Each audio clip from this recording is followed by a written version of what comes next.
In 2014, Yamaha offered 4 different 4x4 ATV models, with variations of each: the Grizzly 350, 450, 550, and 700. In 2015, their lineup was reduced to several variations of the Grizzly 700, while they sold off the remaining stock of sub-700cc models. This year, Yamaha set out to replace the 350, 450, and 550 with 3 variations of one new model, the 2016 Kodiak 700. Yamaha claims that today's 4x4 ATV enthusiasts are making purchases based upon budget rather than engine displacement.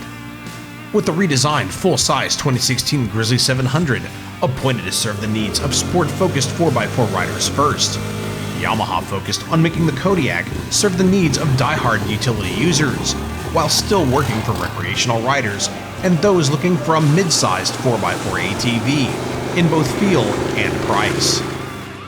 Yamaha is using the same engine powering the Wolverine R-Spec UTV to power the Kodiak and Grizzly ATVs. Producing less engines allows Yamaha to save on manufacturing costs.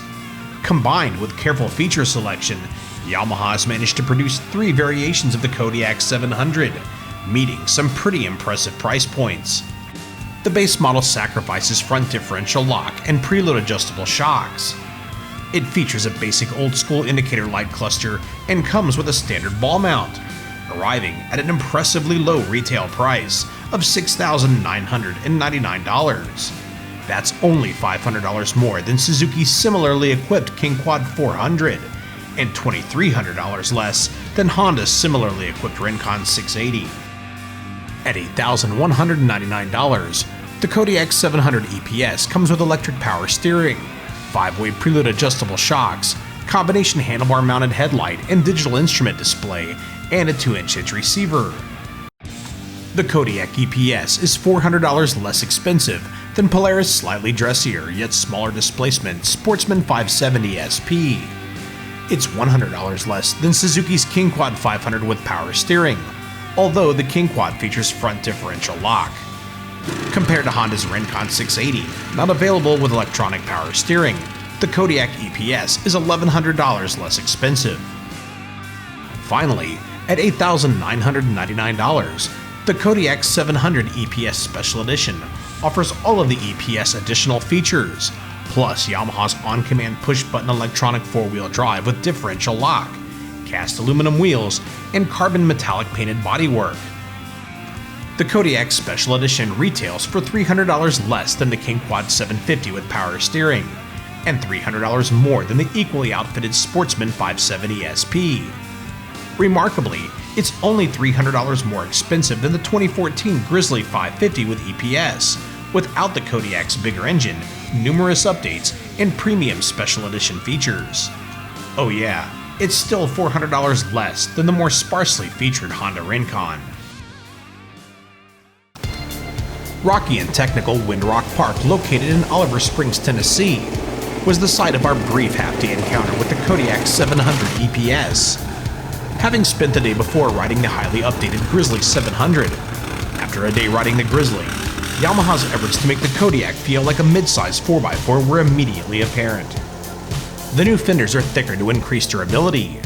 They feature a lower height, making throwing a leg over easier. The Kodiak's sit-in style seat is just over an inch lower than the 2016 Grizzlies. The 33.9-inch seat height is 1.7 inches lower than the Grizzly 550, and just 0.8 of an inch taller than the mid-size Grizzly 450. The Kodiak's handlebars are just over 2 inches lower than the new Grizzlies, and their increased sweep brings them almost an inch closer. All of these changes add up to a cockpit that makes you feel like you're on a mid-size machine.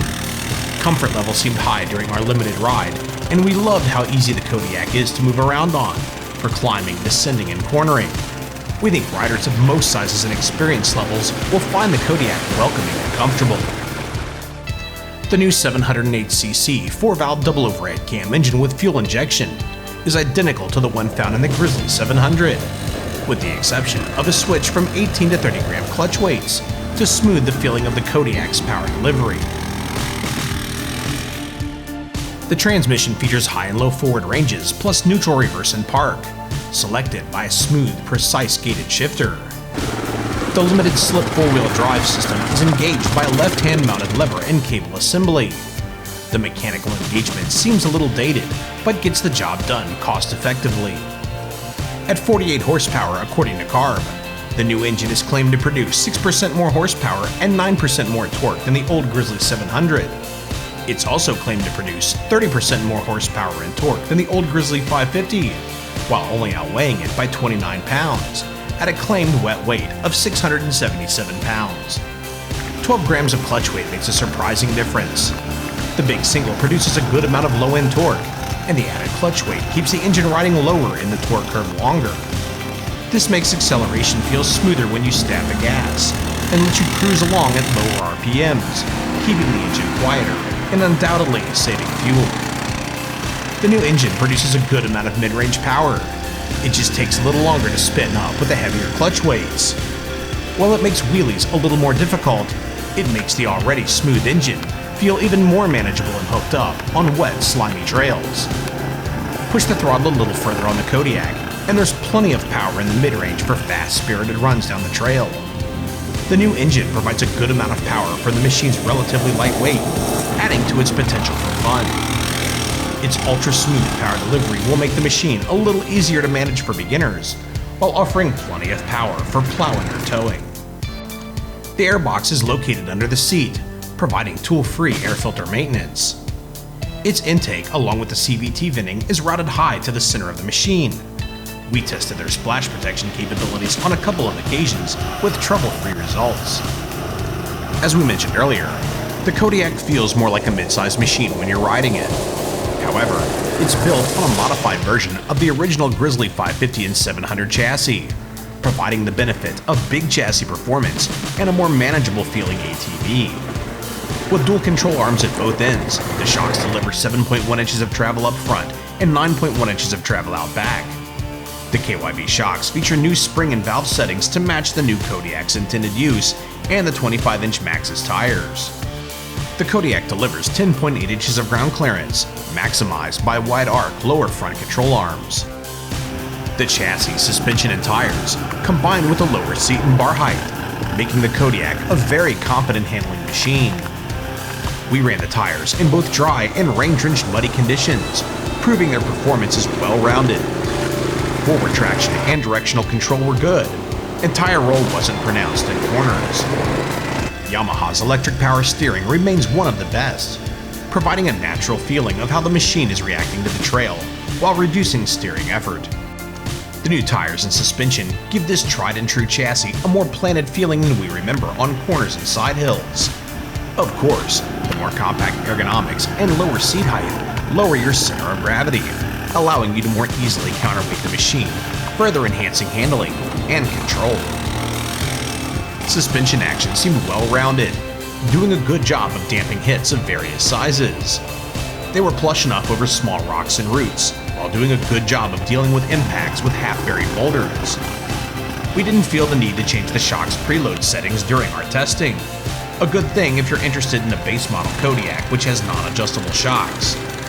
Their overall action is a little on the firm and sporty side, so the shock should hold up well to additional weight being added to the racks. Ground clearance is good, and its slightly narrower 46.5-inch width makes it easier to negotiate around obstacles that you might frame out on.